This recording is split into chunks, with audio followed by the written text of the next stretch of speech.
श्री महाभारत उद्योग पर्व पुष्प 27। आप अब हमारे गर्भ से पैदा हुए धर्मराज का भी वृतांत सुनिए। ऐसा कहा, जब हमारे पति राज्याधिकारी बने तब पृथ्वी के सभी राजाओं ने आकर उन्हें कर दिया था।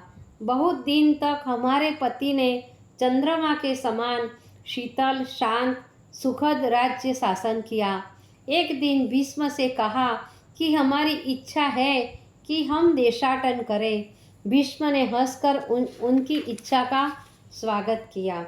भीष्म की आज्ञा पाकर मुझे और माद्री को साथ लेकर, ऐसा कुंती कह रही थी, भीष्म की आज्ञा पाकर मुझे और माद्री को साथ लेकर महाराज ने प्रस्थान किया। उन्होंने पूर्व, दक्षिण, पश्चिम के राजाओं को जीत करके उनसे दंड लिया।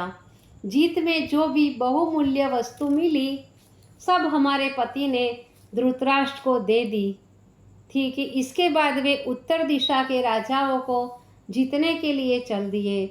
वहाँ के भी अनेकों राजाओं को जीता और दंड लेकर अपनी ओर से उन्हें स्वतंत्र कर दिया। आगे जाकर वैशंपायन के दर्शन किए। उनका आशीर्वाद पाकर नर नारायण भगवान की परिक्रमा करके हिमालय की तलहटी में हम लोग एक अति सुंदर उपवन में जा पहुँचे। वहाँ पर मंदार, पारिजात, पटान, पलाश, चंपक, अशोक आदि के अनेकों ही झुंड के झुंड वृक्ष लगे थे। उनके बीच बीच में गेंदा, गुलाब, जूही, जाही, चंपा, चमेली, मोगरा आदि के पुष्पों के गुच्छे लगे थे, जिसकी सौरभता से दिशाओं में सुगंधित फैली हुई रहती थी। उसी उपवन के मध्य में एक अति सुंदर तालाब था, जिसके चारों ओर अति मनोहर 4 घाट बने थे। उसके बीच में कलहार, शतपत्र आदि अनेक प्रकार के कमल खिले थे। उन पर मधुमत मधुर गुनगुन गुंजार करके अपूर्व शोभा की वृद्धि कर रहे थे। उसी सरोवर के समीप एक महर्षि सपत्नीक तपस्या कर रहे थे। काम विवश होकर महर्षि ने दिन में अपनी स्त्री से रतिदान मांगा। ऋषि पत्नी ने कहा कि महाराज, मैं मृगी बन जाती हूँ और आप मृग बनकर मेरे साथ संभोग कर ले, क्योंकि दिन में संभोग करना मनुष्य मात्र के लिए वर्जित है। यह कहकर उस पतिव्रता ने तुरंत पति की इच्छा पूरी करने के लिए मृगी का रूप धारण किया और ऋषि ने भी अपना रूप मृग बना लिया।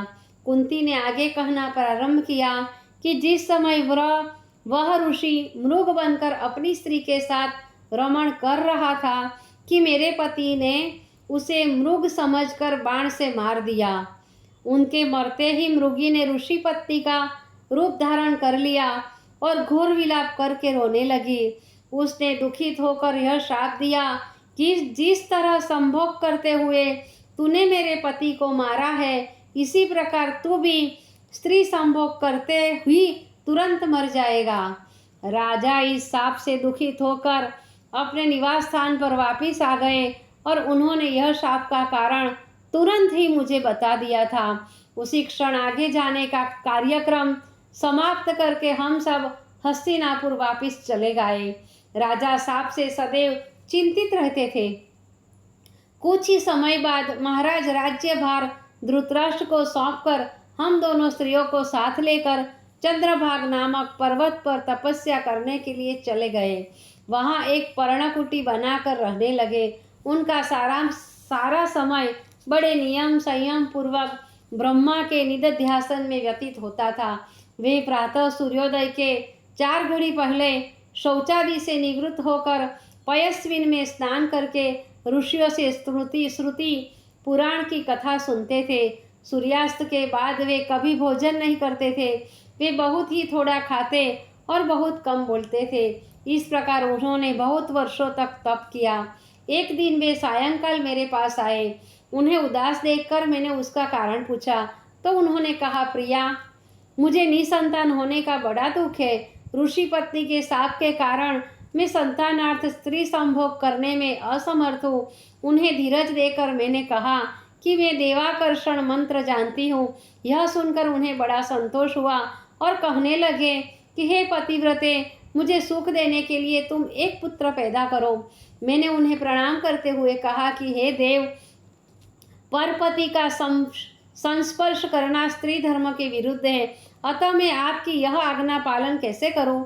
उन्होंने कहा कि जिन धर्मशास्त्रों में लिखा है कि पतिव्रता को स्वप्न में भी परपति का ध्यान तक नहीं करना चाहिए, उन्हीं शास्त्रों में भी मोटे अक्षरों में अंकित है कि यदि संतान न होने से वंश क्षय हो रहा है तो केवल संतानार्थ पति व गुरुजनों की आज्ञा पाकर परपति से संयोग किया जा सकता है।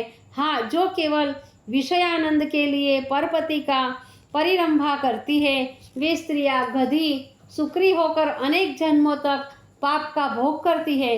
तुम मेरी आज्ञा से देवाकर्षण करके पुत्र उत्पन्न करो, ऐसा करने से तुम्हें पाप न लगेगा।